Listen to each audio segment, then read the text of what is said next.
Hey everyone, no intro today. Yeah, it's like kind of like I feel aggressive about this. And There's hi. a little music that they'll hear though, so it's not just our voices. Stark. Yeah, that's true. I'm just out of the groove and it feels weird. But yeah, we have a completely different type of episode for everyone today. So hi, welcome to National Park After Hey. Dark. Danielle and I decided to do a collab episode today, so we're both going to tell you some stories. We were inspired. We were. A little too much, actually. Yeah. We just got back from our Banff trip where we went to Banff, Yoho, Jasper, and it was our group trip. It was our NPAD group trip, and we had just such a wonderful time. And one of the days we had off in the town, we like to run around and look for books that are for the national parks or the surrounding areas. And lo and behold, we went home with like 4 books and decided, well, we have these stories. Let's do a combination episode and tell a couple of them that we found. Yeah. And we limited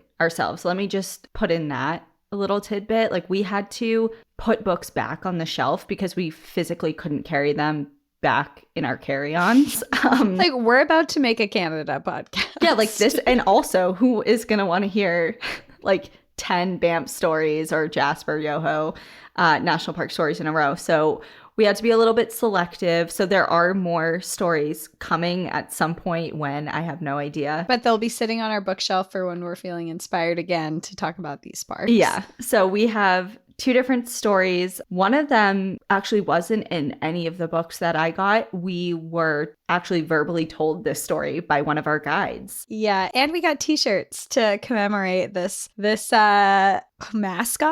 Is that a good term for it? The mascot of Banff, the violent and I don't know, aggressive and massive mascot of Banff National Park. Yeah, we're getting the ahead king. Of the king. Well, tell them about the king. Okay. Yeah, we're getting ahead of ourselves. Yeah, so the story I am going to cover is located within Banff National Park, and Cassie's going to take us somewhere else. So we'll share more about our trip throughout the episode, but let's just get going with mine because when I first heard about this story, I was immediately intrigued. It's not a super long one. Again, another reason why we decided to kind of double up and do a collab version for this episode, but I'll introduce everyone to Banff National Park as we do. Located in Alberta, 78 miles or 127 kilometers west of Calgary and established in 1885, Banff is Canada's first national park and widely considered the flagship of the nation's national park system.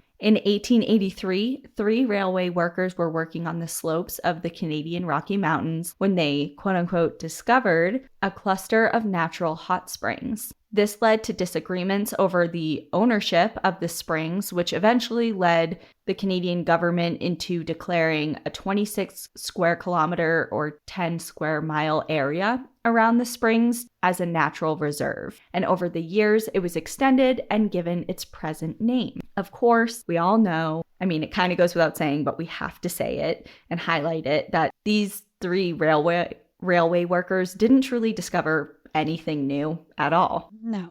For thousands of years, many different groups of Indigenous peoples regarded and still regard the area as a very special and sacred place. They came here to gather food, medicine, and visit the various peaks and hot springs for healing. According to Dawn Saunders-Dahl, the Indigenous Relationships and Programs Manager at Banff's White Museum, says it's really important to know that Banff and the Bow Valley was used and regularly visited by the Ehaye Nakota Nations, the Blackfoot Confederacy, the Dene, and Mountain Cree, respecting, honoring, and remembering that as visitors to Banff and other surrounding parks, that we are on native lands is a very important fact to keep in mind. And from our experience there recently, Parks Canada, who similarly to the US National Park System has a pretty shaky and questionable at best past with First Nations people, they're really making an effort to keep that at the forefront of the minds of visitors. I mean, just based on my own personal experience, paying attention to the signage and different things throughout visitor centers and on the trails and throughout the park, there's a lot of First Nations history and language kind of braided into a lot of... Yeah, they have the names for everything, the indigenous names for everything. They've changed a lot of things. There's a lot of signs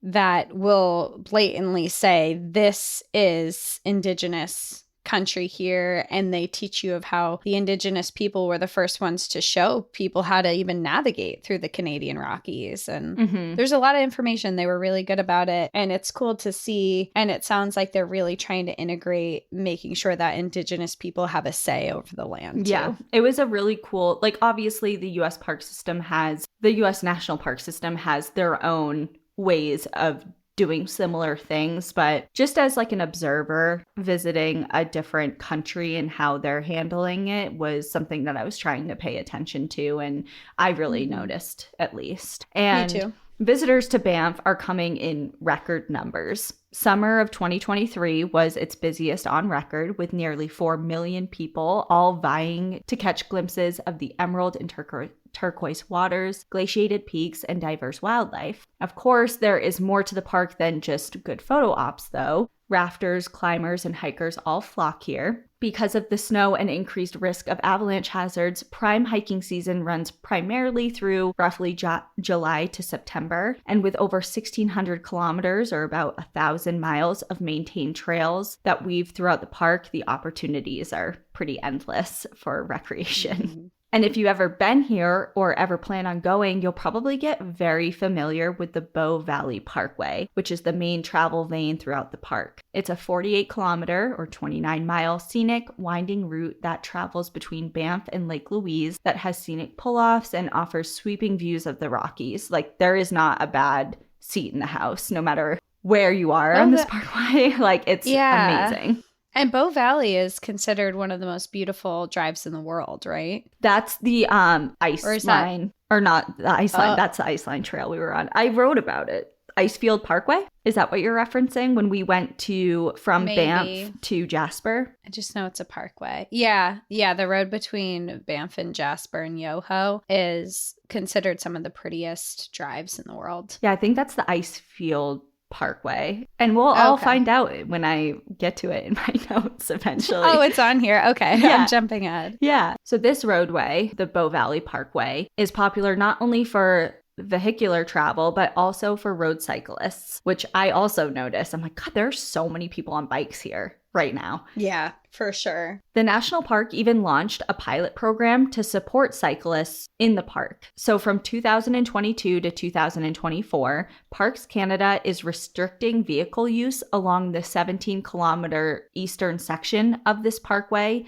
in the spring and in the fall in an effort to provide an improved cycling experience. So they're closing it to vehicles and just allowing people on bikes to enjoy it, which very cool. Is interesting, and I'm curious to see the results because obviously it's going to go for another year. And speaking of travel restrictions, from March 1st to June 25th, another 17-kilometer eastern section of the parkway is closed as the area serves a small yet vital part of the park for its animal residents. That portion of the road travels through this vital ecosystem called the Montane that provides critical habitat to the area's large carnivores, including wolves, bears, and cougars. Per the Parks Canada website, quote, "Protecting wildlife is the foundation of a great visitor experience and sustainable future for Banff National Park. This mandatory travel restriction will allow sensitive wildlife to move unimpeded across the landscape, use high-quality habitat, and engage in normal behavior. It is part of a larger action plan to ensure the ecologically and culturally rich Bow Valley Parkway area continues as a world-class setting for visitors to learn about and experience the park, and as a safe and secure environment for wildlife." So that's just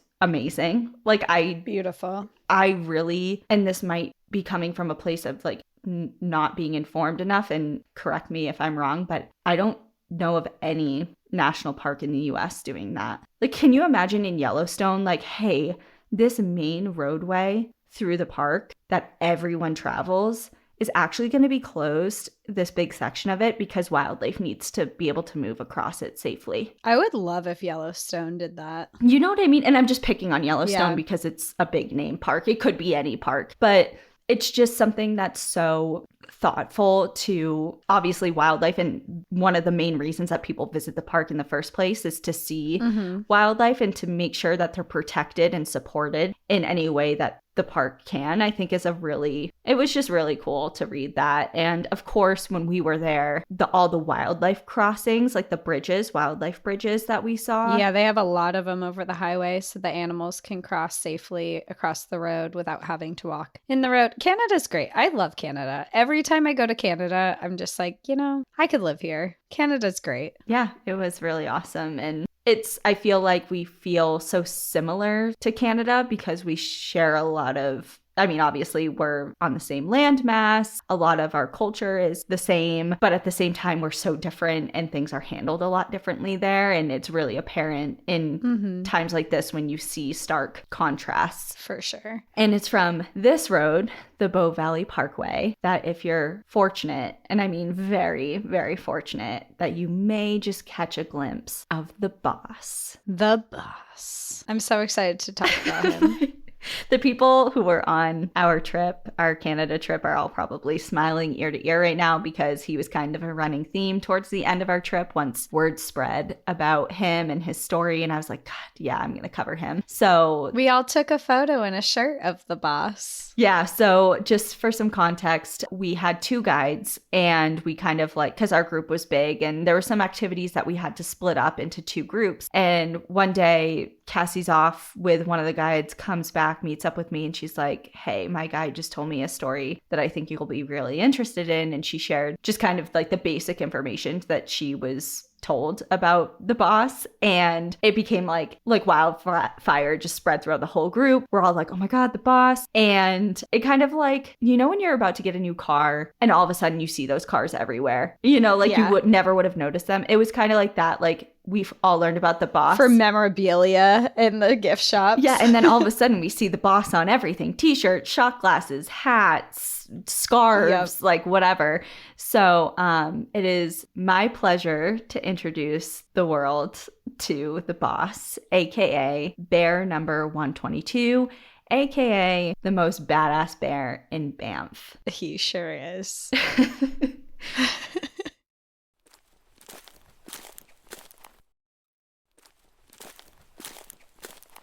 So if you are familiar with Banff National Park, have spent any time there, his picture is everywhere in all the wildlife photography. You bought a photo of him, I do. right? Look I have him right here. I'll post a picture of him, obviously, but here he is. Yeah. Look at that big chunky boy. Yeah. He is the boss. He's massive. He's the boss.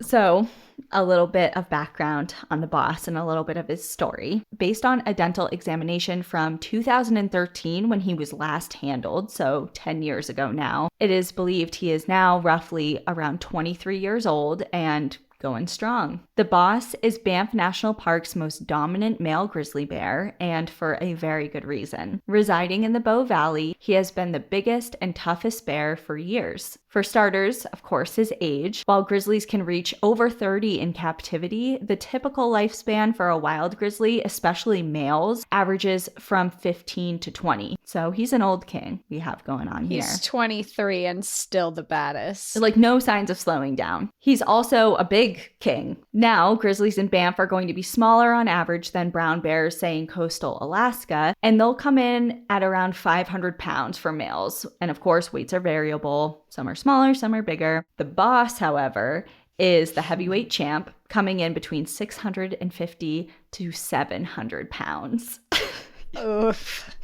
He's chunky. He's thick. He is thick. And while grizzlies in this area rely heavily on mostly vegetation, carrion, and insects, they will kill larger prey when given the opportunity, including things like elk and deer. However, the boss has an addition to his resume that takes a lot of people aback when they hear about it. In 2013, the Sundance Canyon Trail had to be shut down after the boss was spotted feeding on a black bear, full-grown black bear. Oh my God. He eats other bears for breakfast. That's right. And it's pretty gruesome and not totally a common behavior, but it isn't entirely unheard of. And ironically enough, as I was getting ready to put this episode together, a video on Nature is Metal, the Instagram that we talk about a lot, popped up of this exact behavior. I mean, it wasn't the boss, it wasn't the boss feeding on a black bear, but it was a grizzly consuming a black bear. And solely because Tooth and Claw had Rick, who is the founder of Nature is Metal, on their show. They did an interview with him. I trust the validity of the information of Nature is Metal posts. I mean, if it's endorsed by Wes, like, I gotta give them props. So I'll share what they had to say about this behavior on that post. So it said under that video, which is obviously still up and you can watch if you're so inclined, I guess. It says, quote, "Such interactions are most commonly observed in areas where brown and black bear habitats overlap. Brown bears are generally larger and more aggressive compared to black bears, giving them a physical advantage in any confrontations between the two species. This behavior is typically driven by competition for resources, territorial disputes, or even predatory intent. Brown bears can be highly territorial and may kill black bears to eliminate competition or as a source of food, especially if other food resources are scarce. These interactions are not extremely common and are more likely to occur under specific environmental conditions, such as during wildfires, which displaces animals and exacerbates competition for already limited resources." So it's not clear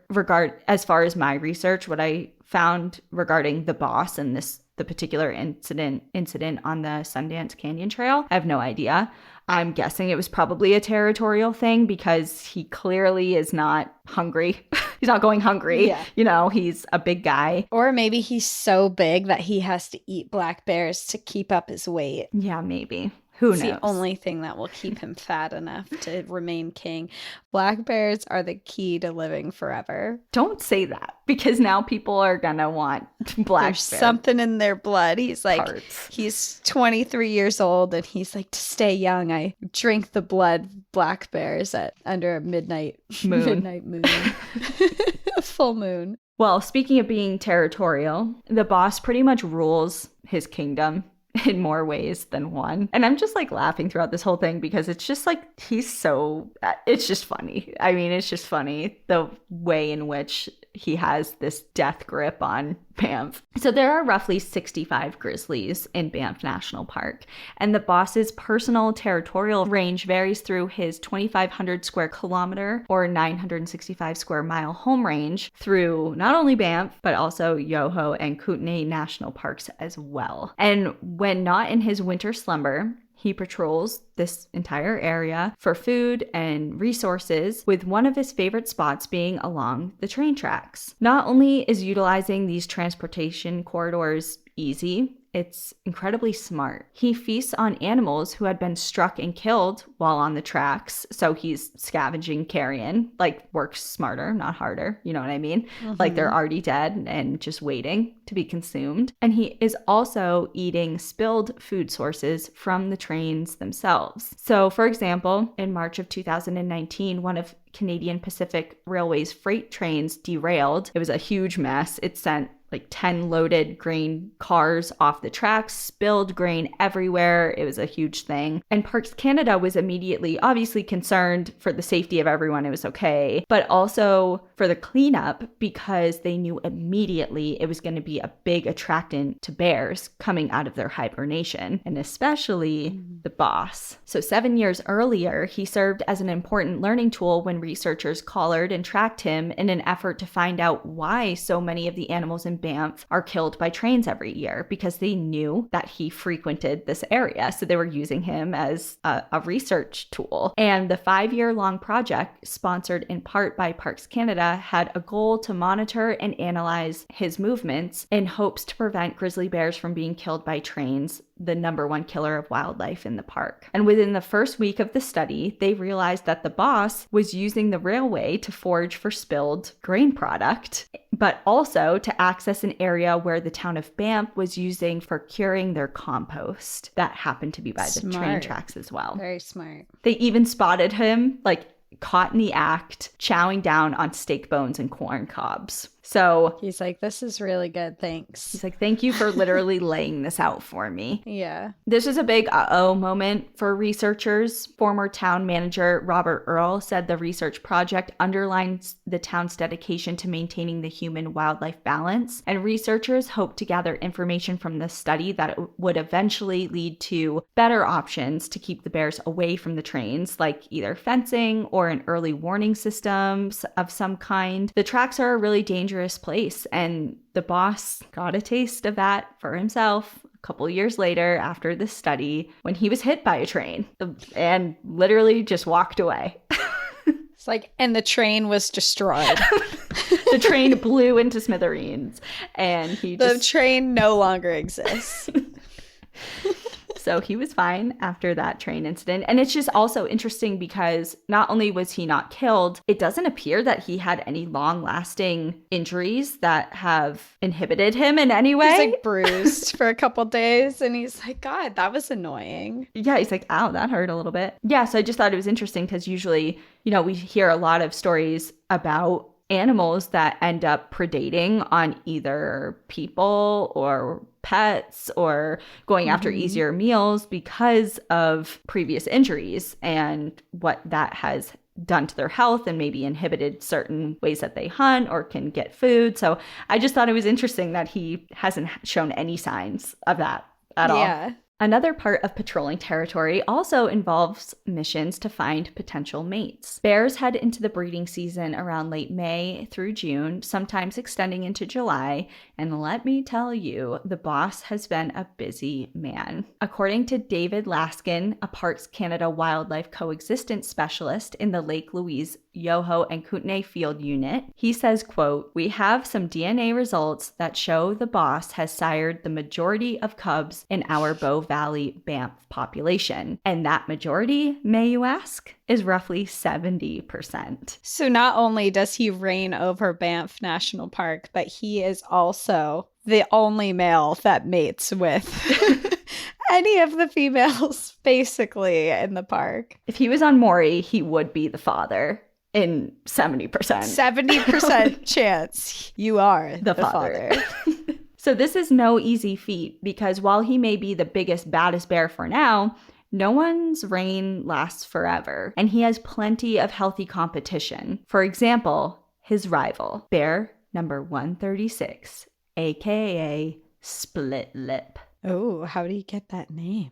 Nicknamed for his disfigured mouth, Split Lip is another dominant black bear eating, grizzly cub consuming male grizzly in the park who is often in direct competition with the boss for territory and, of course, for breeding rights. And while fights amongst bears often leave the contenders bloody and scarred, they tend to not cause serious, long-lasting injuries despite their physical prowess. So it looks pretty gnarly when they're fighting. When you see videos of, especially of grizzlies fighting, you're like, someone's gonna die. Like, that you have to, like, how can you walk away from that? But they're both pretty evenly matched a lot of times when they're competing directly for territory and breeding rights. So most of the time they walk away. So just for an example regarding their like physical adaptations that make things pretty rough looking, of course, their sheer size and just weight, of course, 500 to 700 pounds of mass hurling at each other is a lot. They also have an extremely impressive bite force. So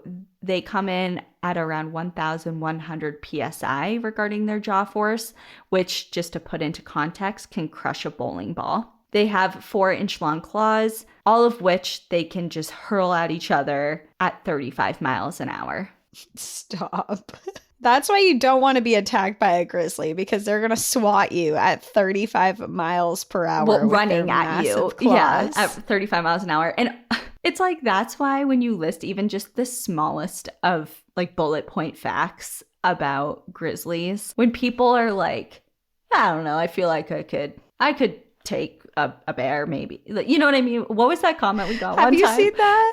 It was like, I feel like I could just push them off balance. I'm like, yeah. What? Oh, have you seen? Someone emailed us and they're like, correct me if I'm wrong, but I think I could just like push one off balance. And it reminds me of, have you seen those videos? They're so funny. And they're all animal-based videos, and it's this guy, and he's like, all right, choose an animal you want to be attacked by. And it's like a moose, a grizzly, a black bear. And he's like, all right, grizzly. And he's like, what I would do is I would run under the grizzly. I would pick it up, throw it up, spin it, throw it down, crush its neck, stab it in the eyes. And it goes through like all of these like wrestling moves pretty much that they would do on these animals that obviously would not work, but they even have like a little photo image of them doing it at the same time that they plastered together. You know where I've seen that? Where? Jeff has posted that from Tooth and Claw. Oh, okay. That makes sense. I'm pretty sure he's posted those. Or like, I'm going to say that he's posted those before, like on his story, because I know what you're talking about. They're so funny. I saw one yesterday and I just thought it was so funny. Well, now they're in your algorithm. Yeah, I hope so. You're doomed. They're going to be there for months. Okay, so back to the boss. In 2020, Canmore-based photographer John E. Marriott captured what he refers to as the Battle of the Titans, in which Split Lip and the boss fought for dominance in an epic showdown that zipped through meadows and spilled right onto the Bow Valley Parkway, where the boss chased Split Lip for miles right along the side of the road. Like, what an epic thing to catch. I mean, it's for anyone who was right on the road. Like, they were literally just battling and chasing each other for miles down the pavement. That would be wild to witness. Yeah. Yeah. And despite his reputation for being the biggest, bossiest, most badass predator in the park, he has grown accustomed to living in close proximity to humans and has never shown signs of aggression towards people at all. He has managed to strike the perfect balance of occupying habitats around people while avoiding conflict with people, which has created this perfect scenario where he is both well loved as a bear and as a legend. And that is the boss's story as it stands now. He is definitely a fixture now for us. And every time we think of Banff National Park, we'll think of the boss. I went to one of the wildlife photography studios that are in downtown Banff. There's several that we all walked into that have beautiful photos. And there's a whole display of the boss and his story and obviously the beautiful photos that this particular photographer has captured of him. And I got one of the boss and I got one of the alpha female wolves in the Bow Valley area. And so I'll have a picture of the boss hanging in my office from now on, and I will post a picture of Cassie, myself, and I think like there were 7 or 8 other people in our group that all bought the boss shirts, and we forced everyone to take a group photo wearing them. Yeah, it was fun. Really fun. We'll post that with this episode too, because that was fun. And yeah, so that's the story about the boss in Banff, and Cassie has a completely different story in a completely, like, the hardest left turn that you can take, I think. Yeah, not related to the boss or animals or anything at all. And we're going to Jasper. Yes. National Park, a neighboring park. Yes.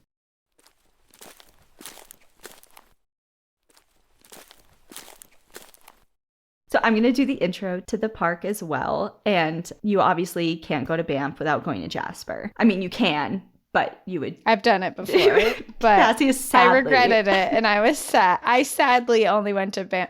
I shouldn't say sadly because Banff is amazing, but I had wished I had gone to Jasper and now I've been. Yeah, you've checked it off. And Jasper National Park is about a 3-hour drive from Banff National Park. And if for whatever reason you think that is just too long of a stretch, you don't want to do it, you don't want to make the drive, don't worry, because this is where you'll be on one of the most scenic, iconic roads in the entire world. And it is named Highway 93, but better known as the Icefields Parkway. It's one of the planet's most spectacular drives that links these two parks together. Along the drive, you'll have continuous views of mountain peaks, turquoise lakes, and over 100 different glaciers. And the destination of Jasper is just as breathtaking as the drive. I mean, I know they're all different parks, but they all do kind of like bleed into one another because it's just a continuous sweep of beauty. It's not like you're in the park, it's beautiful, you get on the highway, you're going through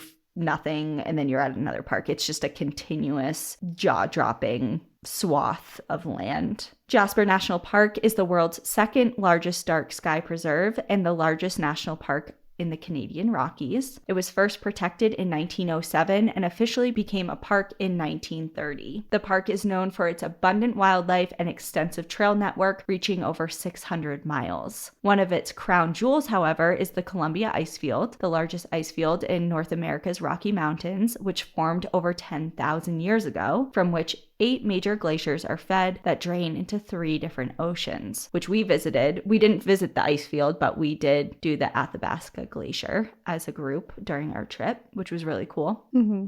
Many of the backcountry trails were established first by wildlife, then by early travelers, including First Nations people, fur traders, explorers, and adventurers, and that rich cultural human history within the park that is ready to be learned throughout your visit through different various interpretive signs and museums, kind of like we touched upon earlier in the episode. But there is probably one story that you won't ever read on a trail sign, but don't you worry.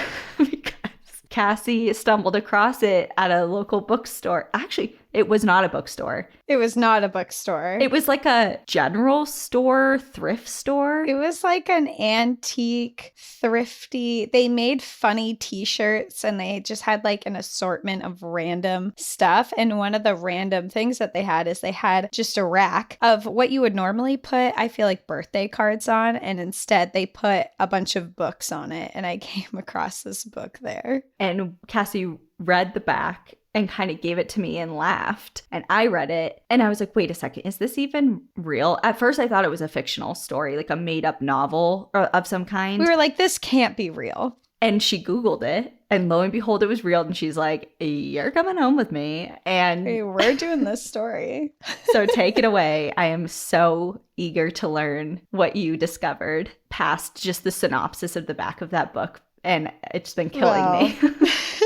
The book is just for everyone to know what book we're talking about. It is named Codename Habbakuk, A Secret Ship Made of Ice. And this is the story of how a warship was created out of ice. Yes, that's what I mean, is ice inside of Jasper National Park in order to fight off the German Nazi U-boats that were sinking ships during World War II. So this was a whole war effort where they decided that it was a good idea to create a ship out of ice. I'm so ready. It's really, I've refrained from looking up more after just learning the initial little bit, because you're like, no, I'm gonna do it. And at first we're like, is it enough for like an actual full story? And you're like, oh, is it enough? Let me tell you, is it enough? I had to condense this down for this, but I will say, if you want to know more about it, read this book. It's very in depth with like a lot of technical things and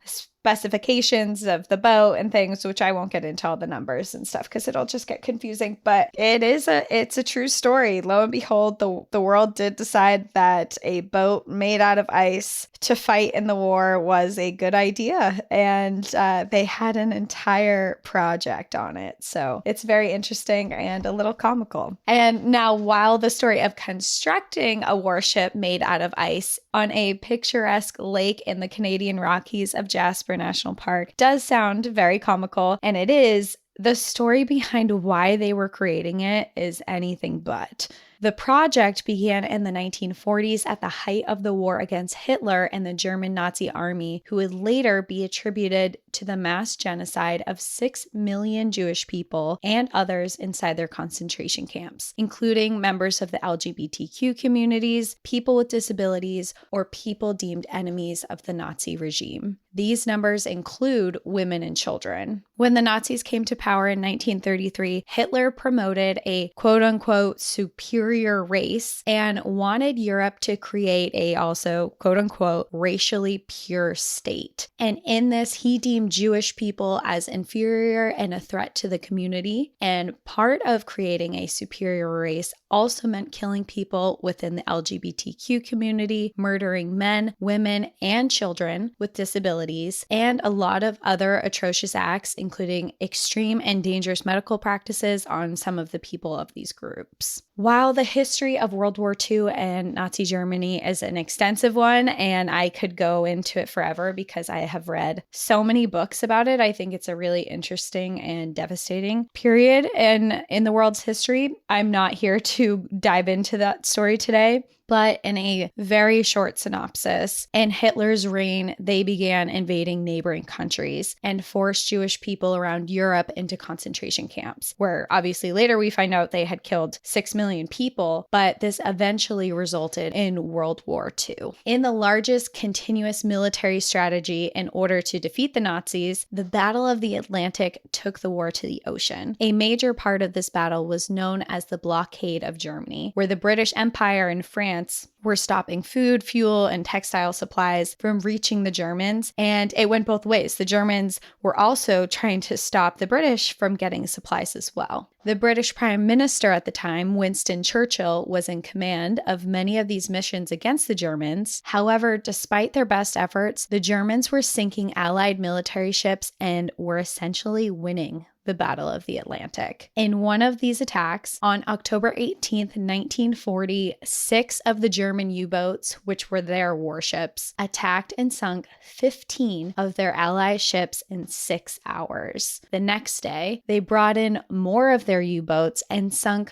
12 more vessels, and then another 49 ships. And one thing that I read, and I didn't read super deeply into it, but it said there were almost 30,000 casualties. Wow. By the winter of 1942, German U-boats had sunk more than 600 of the opposing ships, and Winston Churchill became desperate in finding new ideas to defeat the Germans in the Atlantic, as they were coming dangerously close to losing, and thousands of their allies were dying. A major ally in the war efforts were the Canadians, as they offered to ship supplies to help the British fight the war, but now they were the target of Germans sinking their ships, so they had a big hand in this as well. In October of 1941, desperate and needing new eyes on this project, Winston Churchill appointed a man named Lord Louis Mountbatten. Imagine being addressed as Lord.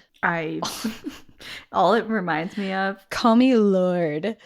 The first well, I said all, but the first thing it reminds me of is Lord Disick with the Kardashians, like when we were in high school, like that era of the Kardashians when Scott Disick, like they called him the Lord.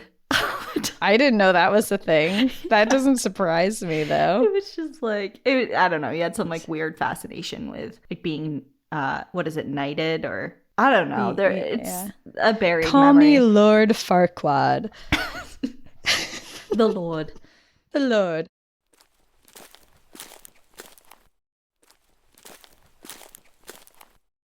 Well, Lord Louis was appointed Chief of Combined Operations, which was an organization responsible for the development of tactile equipment to help win the war. And he was this handsome, charming, and wealthy man. He was bold, and he was very willing to explore ideas of new inventions and strategies in the war. And he also had gotten a history for not actually making the best decisions. He was attributed to the cause of why some of the ships were able to be sunk.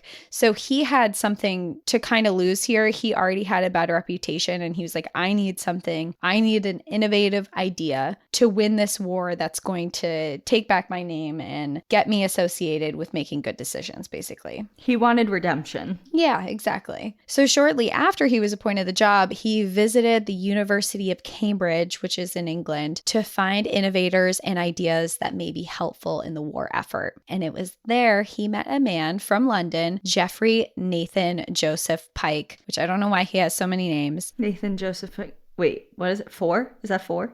Jeffrey Nathaniel Joseph Pike. Yeah, that's... Call me Lord Jeffrey, Lord Nathaniel, Lord Joseph, Lord Pike, Lord Farquaad. He was a very unconventional man, and he had a lot of unconventional and bizarre ideas, but he also had a very intriguing past. And all of this sparked Louis's interest. Jeffrey had these outrageous ideas, and they were very creative and got people's minds really thinking. But he was also known to create ideas without any direction or knowledge on how to execute his plans. So basically, he'd be like, hey, I think this would be really a good idea. No idea how to do it. That's not my job. I have the vision. Not my job.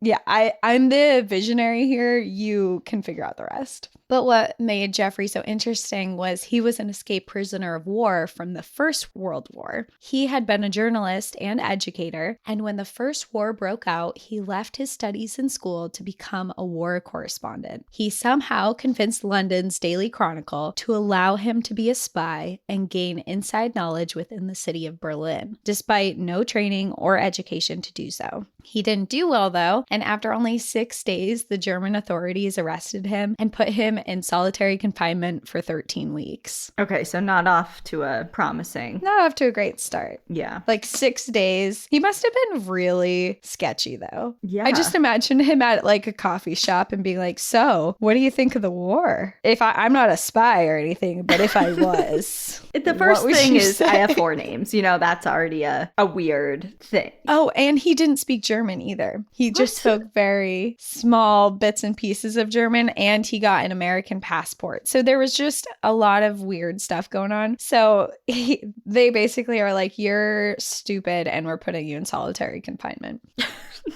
It's just, can't make this shit up. After his 13 weeks were up, he was transferred to an internment camp, which he eventually later escaped after climbing over the fence in the middle of the night. So he had actually watched and studied the prison walls, and he noticed that there was a certain point inside the internment camp where the security lights never shone on for a certain period of time every night, where the security guards couldn't see. Or actually it was during the day, I think. And so what he did is he went in there, he hid in the shed, and then at night when you couldn't see anything, he waited all day inside the shed. He climbed up out of it, climbed over the fence, and escaped. And he was found just over the border in neutral territory and just narrowly escaped. Well, you got to give him credit for that. That's smart. Yeah. And he was. He was a very smart person in some aspects. Some people considered him a genius, but it was very weird. There was a lot of weird stuff going on. His ideas were creative and innovative, but also not thorough. And I'll get more into that. So when the Second World War broke out, Jeffrey had more ideas to gain inside intelligence. He came up with the idea of finding out what ordinary Germans thought of the Nazi regime by sending people into the country posing as professional golfers at an international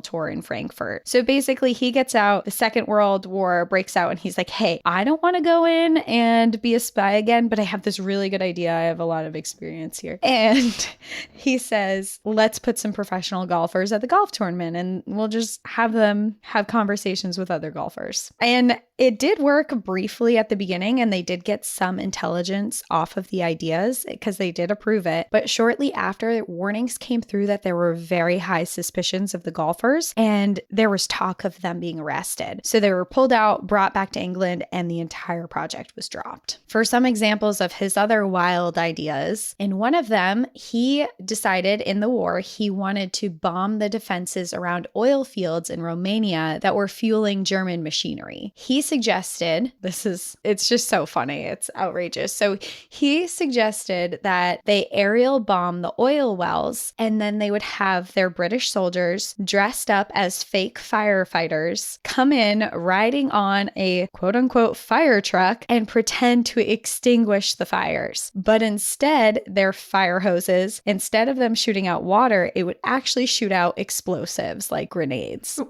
Okay. And they would continue blowing everything up. Okay, so then what? Like, what happens when people are like, hey, you're actually making this worse? The whole thing was just to blow it up, or it was not thought through. And also, hoses are not invented to shoot out grenades. So that's a whole other aspect. This is just like a lot of admin that he was not wanting to deal with. He's like, here's the end vision, and you can fill in the blanks of how it's going to logistically unfold. But this is what I want it to be in the final version here. So like, just make it happen. Yeah. It just reminds me when you're a little kid and you're coming out with outrageous ideas and you're like, I'm going to swing from the branches up at the top of the trees and climb, like you just come up with these wild ideas and there's no like physical way to actually do these things, but you have the vision. It just kind of reminds me of that. But with grenades. A little more violent. And with this also, he had several ideas surrounding this oil field and getting basically control over over it, so they couldn't support the German military. So his other idea would be to send in cute dogs with alcohol tied around their necks as like little gifts. And the guards would then drink all the alcohol, become intoxicated, and then the British soldiers could move in. Again, flaws. I mean, like, I get the vision. I would also love to be approached by a cute dog with little nips around his neck, and then I can just drink and have a good time. But like, wouldn't you think that the soldiers would, or guards would be suspicious of random dogs coming in with gifts of alcohol? Yeah. And are they allowed to drink on duty? You know, there's just so many things. Like, why would you think that that would impair everyone enough? Or it would even happen? There's so many what ifs in that scenario that you cannot rely on that. Yeah, it's not like everyone is guaranteed to get hammered. It's not guaranteed that they're even like, what if they just like looked at the dogs? I just imagine like them hiding in the bushes like, oh, this is gonna work. This is gonna work. And then they just watch as the dogs approach and the guards just like shoo them away. And then like, nothing happens. Get out of here. And then they're like, fuck. And then they're just like stuck there. Well, another idea that he had was, instead of sending dogs in, they could send women into the soldiers to distract the oil guards before the British soldiers ambushed them. All right, that has a little more merit, I think, to it. I guess, but where are you going to find women who want to go into a place that's about to be a battlefield? And again, so many what ifs. Yeah. And it's just like, why would they assume that these are women who are just coming out of nowhere that want to sleep with them? Yeah, it's like, is this my lucky day for literally every one of us? Like, there is the exact amount of women to men ratio out in this oil field right now. This makes sense. Yeah, there's so many. I mean, so these were all obviously just ideas that didn't go anywhere. These were ideas that he proposed that did not go anywhere. So he's not just thinking about them. He's actually voicing them, writing them down, submitting these projects to higher ups. Okay. And they're getting shot down. But Louis Mountbatten, he didn't care how wild his ideas were because he was really intrigued and he loved how creative he was. And he was really behind it. He was like, you know, maybe that's not it, but you're on to something. I'm listening. Tell me more. So when Jeffrey told him, he said, you need me on your staff because I'm a man who thinks. Louis was like, yeah, you really do think. You're a thinker. And he added him to his team, where he was tasked with the job of finding a way to defeat the Germans in the Battle of the Atlantic and stop them from sinking their ships. That's a big task and a big ask, and I feel like maybe he should have been put on a little bit of a smaller project first. Yeah, like warm him up a little bit.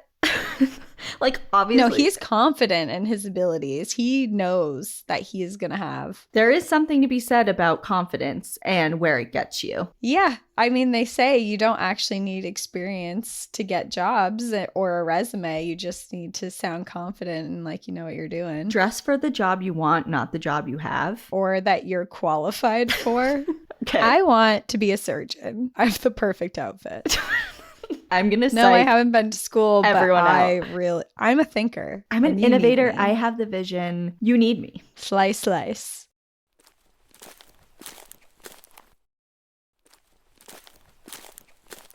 One of Jeffrey's first ideas were actually inspired by the sinking of the Titanic. After seeing how large and strong icebergs were and how that iceberg was able to sink the most unsinkable ship in the world, Jeffrey came up with the idea to use icebergs for battle. He wanted people to go to the Arctic, cut off massive chunks of icebergs, level the tops of them out, and have warships tow them behind them through the waters to carry large aircrafts. And it could allow them to use them as landing strips as well. And part of this was their warships at the time couldn't carry large aircrafts. So they were strictly in the water. They were like, if we can get aerial people out here all the time, we could win these battles. Okay, hold on. Okay. I thought his vision was going somewhere else. I thought he was leveling off the tops of them so they couldn't be seen on the surface, from the surface of the water, but they would be right under the surface of the water and other ships would crash into them and sink, like the Titanic. No, he wants them to be aircraft carriers that they're towing behind the ship. Like invisible little aircraft carrier? Because they're under the water. I'm confused. No, they're above the water. It's an iceberg. It's above the water. So you're taking all the iceberg that's underneath. You're just flattening out the surface so it's nice and smooth so your aircrafts can sit on it. I don't know why Or I was take off from thinking it. that this was some covert iceberg mission, that like he was trying to hide the fact that they were. Well, you're not far off, because his other idea was that he wanted to hollow out the icebergs and hide aircrafts inside of it in a way to ambush the Germans. So the Germans would just be in the water floating around. They'd see this iceberg like, oh, it's just an iceberg. But lo and behold, behind the iceberg is this giant hollowed out area with an aircraft in it ready to bomb them. Okay, so it's like the Trojan horse idea. Yeah, but with icebergs. I would also be super curious to know how you just cut off an iceberg from the Arctic. The logistics behind this. And wait a second, an aircraft in the hollowed out. Uh-huh. Okay, I'm just trying to envision this. How is it going to fly out? Great question. It's just sitting there. I will preface this entire thing with that none of it makes sense. Again, like I see the origin of the idea. Like I see what. But icebergs are also very tippy. They're tippy, okay? They're tippy. Like they roll over. Like that is a known thing that icebergs do, is they roll over. Oh. You're just going to put an aircraft in the middle of it and just hope it doesn't roll over? And wouldn't they think that giant chunks of Arctic sea ice all of a sudden showing up in a place where Arctic sea ice is not common in the Atlantic? Like the Titanic. The Titanic saw an iceberg, so. Yeah, but like he's transporting these away from, like some of them are towed behind the ship just going to England. Yeah, and like I'm guessing that he's transporting icebergs from areas that have icebergs to areas that do not. Hence why he needs to move them. Otherwise, they would already be there. So all of a sudden, they're just gonna be like, oh yeah, there's just a lot of these icebergs hanging around. Like that looks normal. Okay, I need to know more. Where's the ship coming in? Because it's coming. It is coming. By September 23rd, 1942, he had moved his work for the British Empire to the United States and was working from there. But he submitted a 232-page document of a new idea of what he called supercooled water. It would be water that was chilled below freezing temperatures, but would remain in liquid form and could be shot out of cannons at high pressures, immediately freezing and immobilizing any incoming enemy ships or aircrafts. A major flaw in this plan, in the 232 pages that he wrote, was Jeffrey never detailed how to create supercooled water because he didn't know how. And he wrote that this was just a small thing that we would have to get over, basically. He's like, it's just a small little issue, but we'll figure it out. Okay. I think it's also important to mention that Jeffrey's ideas weren't popular, and neither was he. Most people that met him did not like him. While many considered him some type of odd genius, he also treated others as he was above them intellectually. He was eccentric, disorganized, he was standoffish. He also was dealing with hypergraphia, which is the intense desire to be constantly writing or drawing. He insisted that all hours of the day and night, he needed paper and writing utensils in his hands at all times, and he never left his bed. He did all of his work from bed while he wrote, and even any meetings he had were done from his bed. Okay, well. And there's no Zoom or anything. He's just like, I gotta keep writing, just come on in. And he's just like covered in paper, trash, food, whatever. Hasn't showered in weeks. I'm gonna say, I have been there. You're like, actually, his ideas are starting to make sense. It's like, okay, the bed thing, I don't think is that crazy. I have definitely been there. That sounds nice. I have definitely taken a couple meetings from bed, surrounded by pizza boxes and writings for ideas and whatever. But that's where it ends. I mean, I feel like when you said he wasn't very popular, like I feel like he, at least how you're describing him, seems to be a pretty divisive kind of guy. Like you either really like him or you really do not like him. There's not really an in-between. Yeah. Just a very extreme type of person. Like you're either about him or you're not. And he was very odd. Yeah. a lot of people didn't understand him. And he also definitely had some mental health concerns going on. He did not shower. His house was covered in trash, and he did not take care of himself at all. He actually had a caretaker who would come in and like help him, and he would constantly be covered in bruises because when he had to like get up and go to the bathroom or something, he would just be tripping and falling over piles of trash. Oh, wow. Okay. Yeah, like a hoarding type of situation. Yeah. And at one point in his life, he did agree to spend some time in a mental institution. Still, though, despite all of these mental issues and troubles that he was having at home, Louis Mountbatten was his number one fan and supported most of his ideas and thought of him as a genius. So, when Jeffrey presented him with the idea of Project Habbakuk, Louis Mountbatten was all in. Habakkuk is the name of a Hebrew prophet, but I would like to note that Jeffrey named this project and spelt the name wrong, as he added an extra B in the word that is not there in the Jewish terminology, which he was naming it after. It seems like it would have been corrected if on the first pass. Another set of eyes probably could have corrected that. Well, this book is even titled with the two B's. Well, it's just staying consistent, with what the name ultimately went down in history as, but... Yeah. For sure. So Project Habbakuk brings us to the ice ship because this entire new idea was to create a warship aircraft carrier constructed of pykrete. And pykrete is 86% ice and 14% sawdust or wood pulp. So he had been experimenting and he had discovered they did all these different experiments and they shot into regular ice and saw that it would just break apart. But then they added wood pulp to ice and they would shoot at it and notice that almost nothing happened. They also noted that when they added this wood pulp, it took significantly longer for the ice to melt. So basically adding this wood component to ice made it significantly stronger than normal ice. And this was how his idea was created, that he wanted to create a warship made out of ice for several reasons. One, I call it an ice ship, but it was really more of an ice island that he would create that just had basically like this floating military base on it because it wasn't going to be shaped exactly like a ship. It was supposed to be designed to be able to ambush the Germans, so they had no idea that it was coming. It was just like it's just ice coming on in. And he reasoned that this idea was genius because the ice was strong enough to undergo missile fire. It could carry larger aircrafts than the current warships. And also when it was damaged, they could simply fix the boat with more ice. So he's like, you know what? The best part about all of this is you can just fix it right there. You've got water. You can cool it. Ice. Perfect. Everything's free. The boat, free. Fixing it, free. And Louis is like, yeah, a free warship. This is genius. It can't be damaged. This is the best idea I've ever heard. So he was so excited that he sent this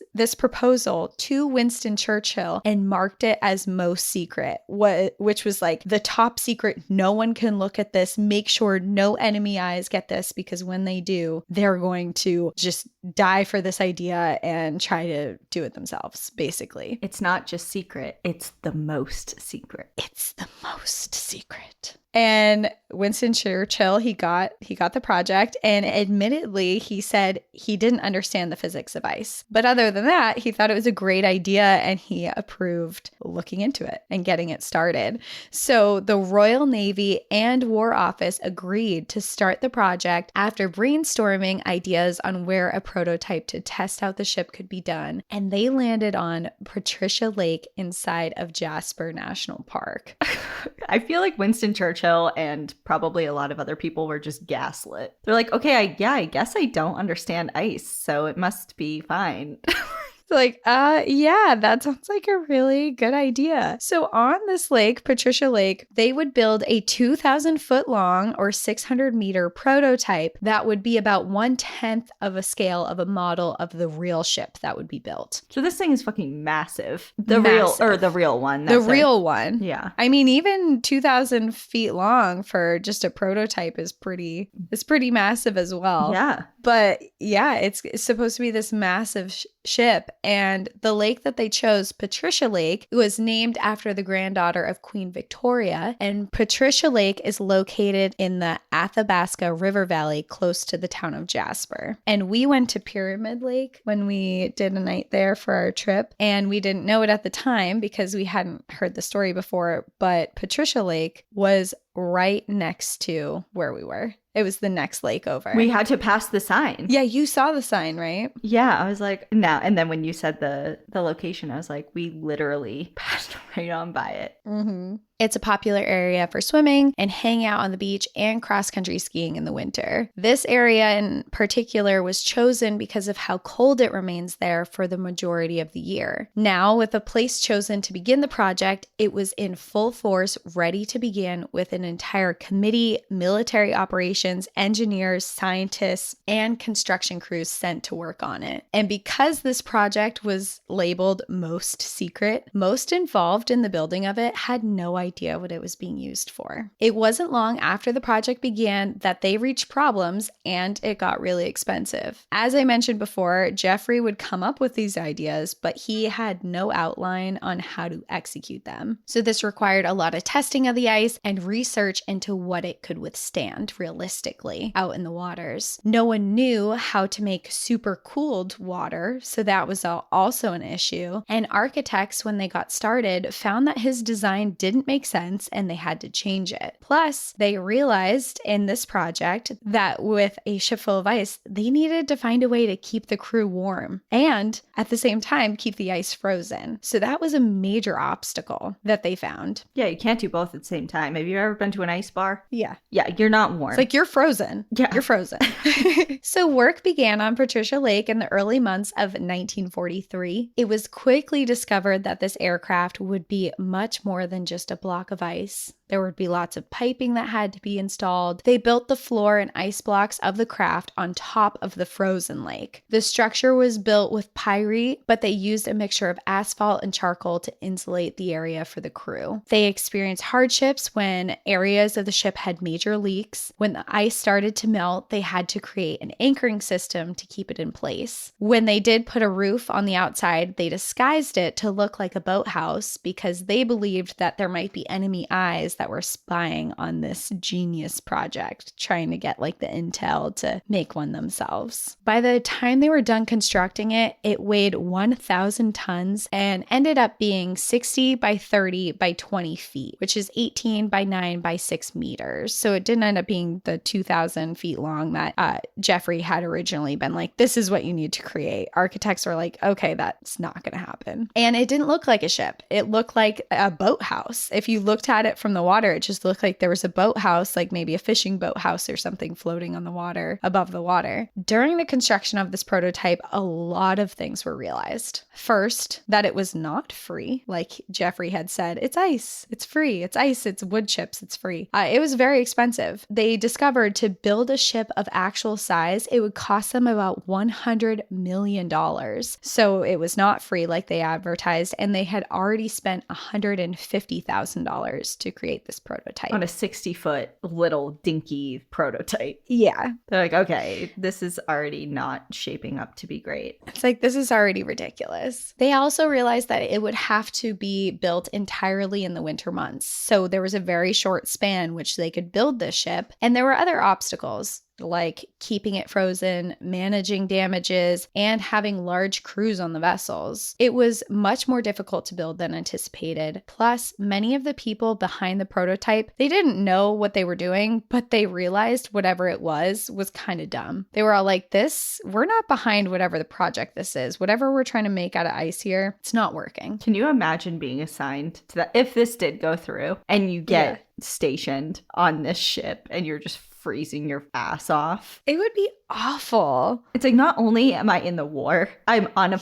fucking block of ice in the middle of the ocean. That may or may not just melt and leave me in the middle of the Atlantic Ocean at any time. Yeah. Yeah. Not a good idea. Also, at this point where people were really starting to feel down about the idea, things weren't working, it was getting really expensive, things were kind of going up with the higher authorities of like, hey, this project kind of sucks, and they're debating on whether or not they should even continue it. Things had changed at this time in World War II, and the Germans were beginning to lose the war, and the British Navy and France were beginning to take back the Atlantic waters. Around this time, Alan Turing had cracked the code in the German Enigma machine, which if you've seen that movie Enigma, they show it's on Netflix, I think. But this was basically a machine that the Germans used to speak to each other in code that no one could crack because it had a really sophisticated code. And when he did finally crack it, it allowed military to understand these secret messages being sent with their top secret military plans. So it essentially allowed them to know where they were going to attack next before they did it, and they could stop and intercept them. So when that code was cracked, they started winning the war and they started taking things back. And that was like a real project that was successful and made sense. Yeah, I do want to say, and I don't know, I'm 1,000% sure. I feel like this guy. I can see the end vision of an episode we should do. I don't know how we're going to do it. I don't know how we're going to get there.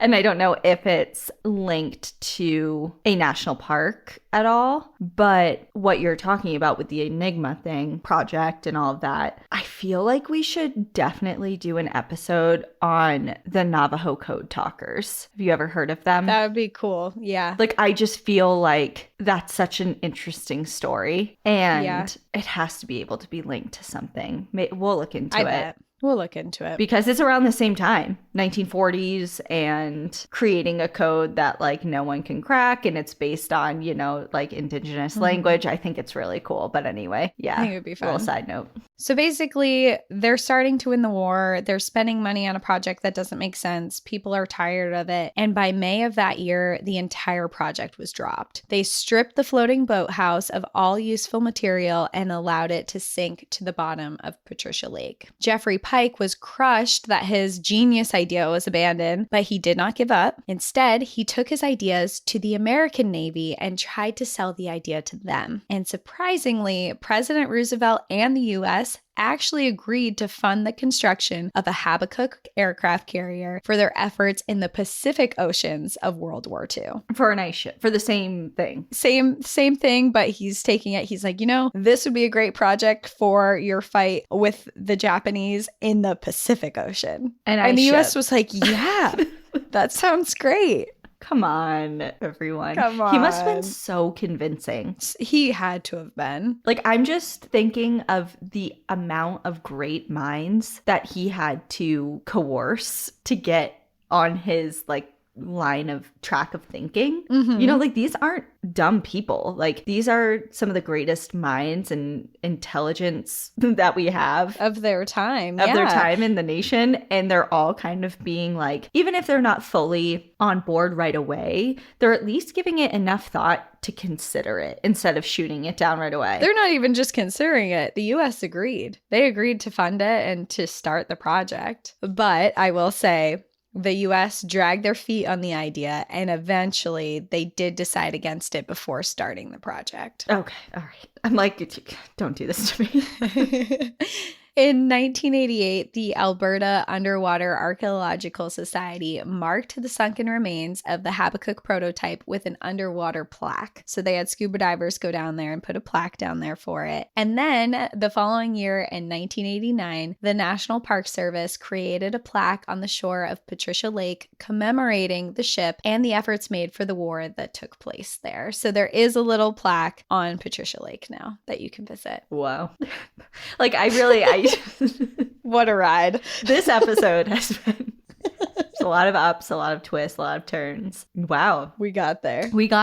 Yeah, Canada, you got it all. Yeah. And we got more books with other stories too. So there's more. There's a lot more. I can't even, honestly, I'm going to be just transparent. I took those books, put them right on my shelf, and same. Have not looked at them since I got back. And it's not anything. That's a theme though. That's usually what we do. They'll come back around. Yeah. It's fine. We just decided to pick like like the two lightest hearted stories. And weirdest. Like the boss is wild. It's just like, what is going on here? And then when I picked up this book, I'm like, oh, what is really going on here? What was happening? So we liked the two stories that we found in our travels there. Yeah. And we decided to just give you guys kind of like a episode to be like, wait, what is happening? I feel like we just gave everyone whiplash. I feel like we heard a bear. Now we're talking about ice ships. Yeah. Cool. Basically, we really liked our trip to Canada, and you should all go check out the Banff, Yoho, Jasper area. Yeah, for sure. And I'm really glad that we had such a good time. I mean, all of our trips have been great in each of their respective ways. They all have different things to offer, but this one was really cool. And I think part of it is because I did like zero research to the area. I just kind of showed up and, was like ready for whatever was in store. And a lot of times, because I'm a planner, I like knowing things in advance. Like I want to know what things look like, what to expect, it just the normal things, especially with, now the ease of Google Images and making your whole trip and like basically kind of living your trip digitally. Before you actually live your trip. Digitally before you actually experience it in person. And I didn't do any of that before this one because we had guides and itineraries already kind of outlined. I just showed up and I was very pleasantly surprised, just of how, like, usually I look at the trails. What does it look like? How long is it? Like, what is the viewpoints? What are we, just different things like that. And I didn't do any of that. So every single day was a new adventure. And I really enjoyed having the opportunity to do that, to kind of let go of the reins and just show up and be humbled. And the Canadian Rockies definitely humble you. And it was a really cool trip. Yeah, I loved it there. I had been there once before in the wintertime for a snowboard trip, and it had been on my bucket list places to visit for a long time. And then after I visit in the winter, it was so magical and I loved it so much. But I had always wanted to see the turquoise lakes that were up there. So getting to return and actually hike there and see the turquoise lakes, and our group was so wonderful and our guides were so wonderful. It was just such a magical trip, I think, like overall for everything. I just so highly recommend people visiting those parks. Yeah, go show some love to our northern neighbors. Yeah, for sure. And enjoy the view. But watch your back. See you later. Bye.